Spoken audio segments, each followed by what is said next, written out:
Hi, it's Joy, and today we're watching the Clone Wars Season 4, Episode 14, A Friend in Need. Is a friend indeed. I am very excited to see what happens next. Hopefully this one is going to be less sort of frustratingly, infuriating as the last arc, and I'm always excited to get into the Clone Wars journey. A reminder that you can find the unedited version of this reaction on my Patreon 2 weeks in advance, the edited version 1 week in advance. I'm very sorry that my fan is so loud, but I am melting to death otherwise. And yeah, let's go. Ooh. Ooh. Ahsoka's friend in need. That my mother was murdered by Count Dooku in cold blood. That is a lie. Remove this traitor. Dooku is deceiving you.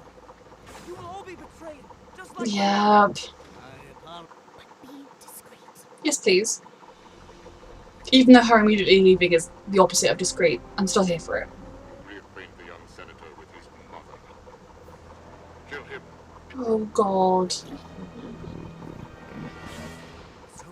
I love the idea that he would be a senator because he was his senator's son.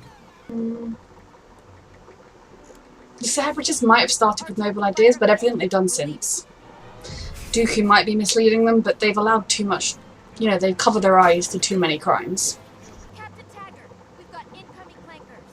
We'll cover you, sir. This is supposed to be a peace negotiation, and now there's fighting between the droids and the clones. This isn't exactly a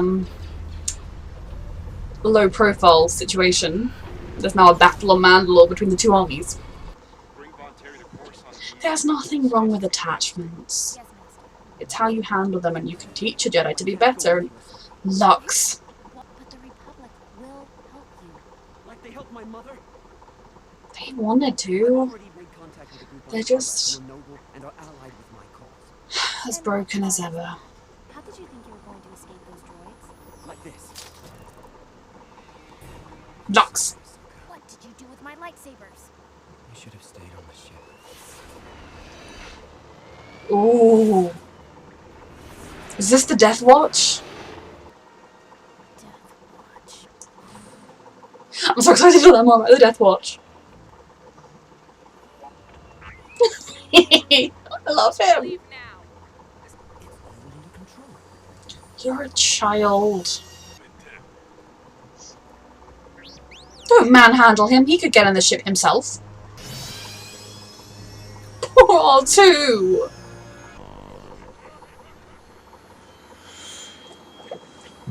These guys seem really savage. Mando seems really honourable. Is this like a... Is he from an even more extreme but more honourable form of the Death Watch? They made my son scared. I don't know when I started calling R2 my son, but we can all adopt droids. He and Grogu would be excellent brothers. And kill you. I knew you would understand. The Death Watch. You're still being naive. Destroy Jedi. That was painless, wasn't it? Now let's celebrate. Maybe you need to move fast, you should just get moving. How dare you! Oh, R2. Your masters are hungry. This is nothing like Mando's Death Watch. The name kind of tells you enough about them, but Oh, Ahsoka's not going to just stand by while these people are abused. See? They're not the butchers you make them out to be. You are too naive for this world and the life you're currently leading. Kill them. Kill them all. Why? Just mindless destruction. So,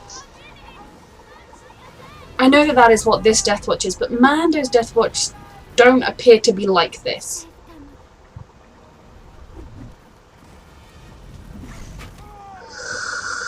She doesn't even have her lightsabers. Oh, what have you got us into, Lux? Ahsoka, you're too good. Now what? Stage a revolt! Very glad R2 is here as always. Now, it's like you say. It's justice. I love him so much! Oh, my angel! He was like, all systems go. Stop. I mean, one good thing to come out of this could be the Death Watch still going after Dooku. But I feel like they've spent so much time feasting and murdering villagers that he'll be gone by now. Yes, droids? I guess R2 made some friends. He did. He's so good. Good, good, good. Not bad, Jedi. Let them escape. Just accept you've lost, you morons. R2 scream is terrible. I hate it. Don't look so cocky, Lux. You caused this situation. I love him so much. He is so resourceful.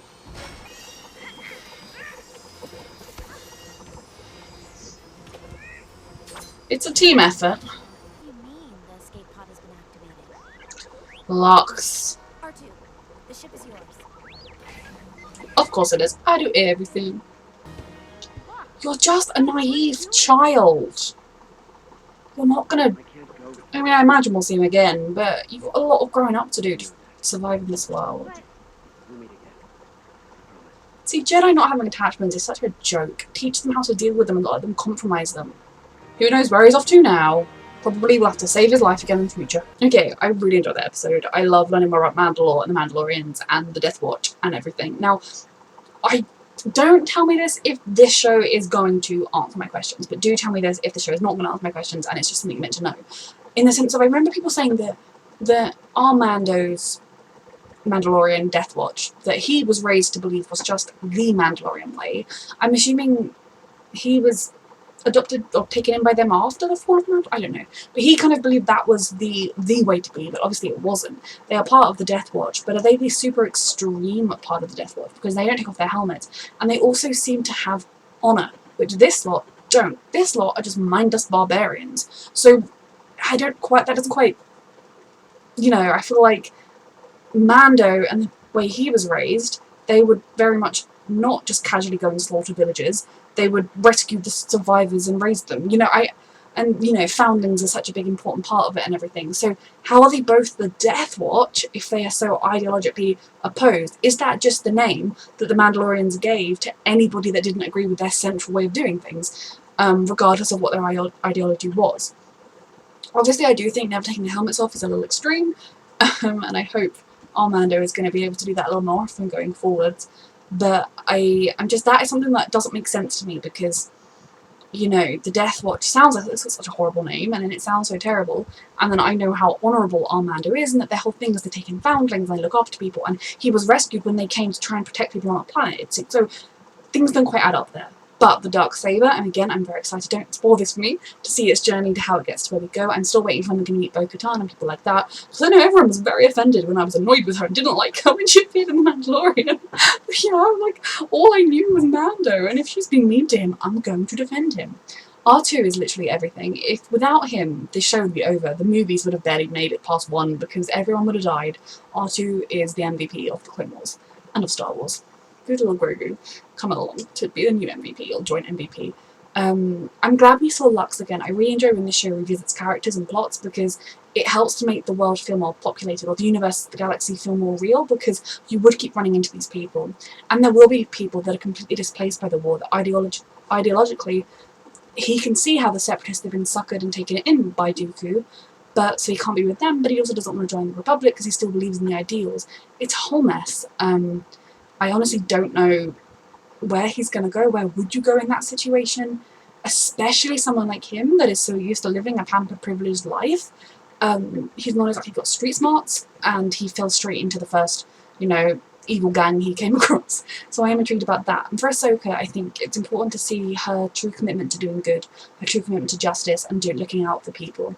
And also, it's yet again another slap in the face of the concept of Jedi never having attachments. That's not natural. People have feelings, and it's not healthy to push them all away. That what they should be doing is teaching their young Jedi to deal with those emotions in a way that doesn't turn them into evil Sith Lords. I mean, this was a really, really good episode. Anyone that touches on Mandalore, I love, and really touching older characters, showing our growth with Ahsoka and with kind of her bond with with Lux and everything. It was a lot of fun, and I'm glad to see that there was another attempt at peace talks, even if it was always going to fail. If the whole thing with Lux hadn't caused it to fail, Dooku and Palpatine would have had something designed that would have made it all fail in the end anyway. This was a very good episode. A reminder that you can find the unedited version of this reaction on my Patreon. You get that 2 weeks in advance, the edited version 1 week in advance. Thank you for watching.